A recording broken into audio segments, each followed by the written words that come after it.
Masih bersama Mbak Dian Mirza. Nah, Mbak Dian, di saat ini di tengah situasi yang memang sedang mengkhawatirkan wabah corona seperti itu, Mbak Dian. Nah, adakah impact di bisnis yang Mbak Dian jalankan ini, Mbak Dian? Saat ini memang kita tidak bisa terkadang ada sesuatu hal yang tidak kita bisa kontrol seperti itu ya. Yes. Seperti ada wabah COVID-19 seperti ini yang spread di seluruh dunia gitu ya. Tentu sangat berpengaruh terhadap aktivitas kita sehari-hari, terhadap finansial dan juga perekonomian. Bagi pebisnis kecil sampai ke level atas itu sangat berpengaruh. Dan berdampak juga ya? Sangat berdampak. Dan banyak pasti yang mengeluhkan, pengusaha ya, banyak yang mengeluhkan omsetnya lagi turun, segala macam gitu loh. Bohong kalau bisnis kami juga tidak berdampak gitu. Tapi karena ini platformnya adalah teknologi digital seperti itu, jadi kita bisa melakukannya secara online. Bersyukurnya seperti itu. Jadi platform ini memang sudah menyediakan facility yang kita bisa lakukan secara online. Apa program yang Mbak Dian jalanin untuk kesehariannya kan kita memang bertemu dengan klien, bertemu dengan partner seperti itu ya. Kita harus keluar, kita harus mempresentasikan bisnis ini, konsepnya seperti apa yang ditawarkan, segala macam. Kita bisa lakukan meeting, hampir setiap hari saya melakukan meeting sekarang dengan tim saya. Itu secara online. Dan kita bisa lakuin kapan aja, kita tinggal janjian gitu ya melalui chat gitu. Kita mau jam berapa meetingnya seperti itu tetap berjalan. Jadi roda bisnis kita terus berjalan. Kita lakukan secara online. Terus bermanfaat juga ya. Betul. Jadi saya mengajak tim saya mengajak partner bisnis saya, ayo dong. Kita jangan fokus ke yang negatifnya, meskipun keadaan ini lagi nggak enak banget.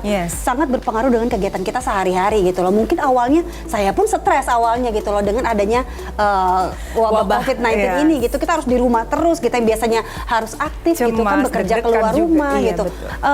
Saat inilah waktunya kita lebih merawat diri kita. Merawat bukan hanya kita makan sehat, cuci tangan segala macam. Oke lah, itu memang dianjurkan social distancing. Oke lah. Tapi kita lebih menghargai diri kita lagi, melihat value diri kita lagi gitu loh. Justru kita isi mindset kita, isi diri kita dengan hal-hal yang positif. Kalau saran saya sih mending nggak usah nonton yang atau melihat media sosial yang negatif banget, apalagi yang hoax ya. Makin parno ya Mbak Dian. Itu menguras energi. Ambillah buku, ambillah bolpen ya. Kita tuliskan lagi apa rencana-rencana kita. Yang namanya untuk mencapai sesuatu yang besar, memang kita harus mengorbankan kenyamanan, menunda kenyamanan yang instan. Nah, ini seru banget, tapi di akhir segmennya kita punya beberapa listing pertanyaan nih Mbak Dian. Jadi dari pemirsa sudah banyak banget yang sudah posting. Nah, ini ada beberapa pertanyaan dari sosmed, nanti saya bacakan Mbak Dian. Oh ya, follow Instagramnya kita adalah Perempuan Kita. Nah, jadi ini pertanyaan dari sini Mbak Dian. Saya bacakan langsung ya Mbak Dian ya.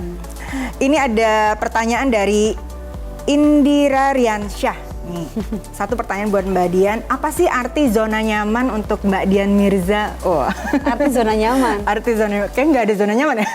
Arti zona nyaman, kan pernah di posisi itu. Oh baik. Zona nyaman adalah sesuatu yang indah, tapi kita tidak bisa berkembang dan bertumbuh. Dan kita lanjut, ada pertanyaan kedua Mbak Dian dari Trina Valencia. Nah, dia bertanya, berbisnis itu jadi lebih enak apa enggak Mbak? Terus apa dong sarannya buat kita yang masih galau bergerak dari zona nyaman? Sebenarnya tadi sudah dengar Mbak Dian ya. Pasti milenial kali ini masih galau. Thank you pertanyaannya. Pertanyaannya bagus. Jadi dia harus melist dulu benefitnya ketika saya meninggalkan apa yang saya kerjakan, apa harus diperhitungkan betul-betul, dan balik lagi purpose-nya apa, tujuannya apa, goal dalam hidup kamu yang kamu cari itu apa, itu dulu jelas, baru kamu bisa melangkah. Nah Mbak Dian, ini ada pertanyaan terakhir dari Dina Khalil.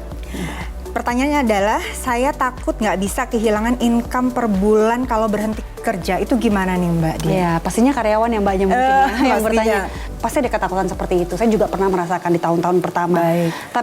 Tapi itu saya sudah mensiasatinya dengan saya punya dana darurat atau buffer income. Selama 6 bulan ke depan atau 1 tahun ke depan. Bahkan 1 tahun. Iya, jadi ketika bisnis saya di awal-awal tidak seperti yang saya harapkan hasilnya, saya makan dari situ dulu. Ibaratnya seperti itu. Jadi begitu Mbak, jadi dari pertanyaannya tadi, mungkin Anda harus menyiapkan dulu dana darurat atau buffer income itu selama 6 bulan ke depan atau 1 tahun ke depan. Terima kasih, ini listing pertanyaan sudah saya bacakan semua. Dan terakhir nih Mbak Dian, tinggal kasih saran buat pemirsa nih. Menurut Mbak Dian bagaimana untuk memberanikan diri keluar dari zona nyaman untuk bisa lebih produktif lagi. Kasih saran dong Mbak Dian ke pemirsa kita.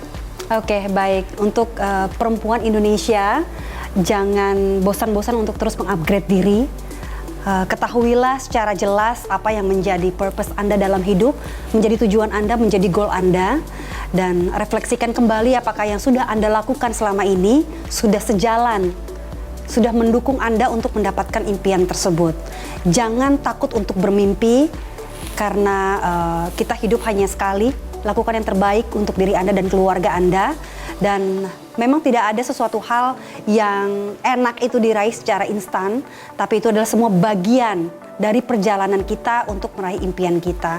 Jadi dalam hidup itu kita harus terus berkembang dan bertumbuh, dan saya mengencourage Anda semua untuk tetap semangat, tentunya untuk kondisi saat ini stay healthy and stay positive. Wow, luar biasa. Terima kasih Mbak Dian, waktunya hari ini luar biasa. Terima kasih. Saya sangat penuh ilmu hari ini Mbak Dian, dan juga penuh semangat. Alhamdulillah. Baik pemirsa, sudah 30 menit kita berlalu. Saya Indah Warsetio dan seluruh kru pamit. Dan jangan lupa saksikan terus Perempuan Kita di episode berikutnya. Sampai jumpa, terima kasih.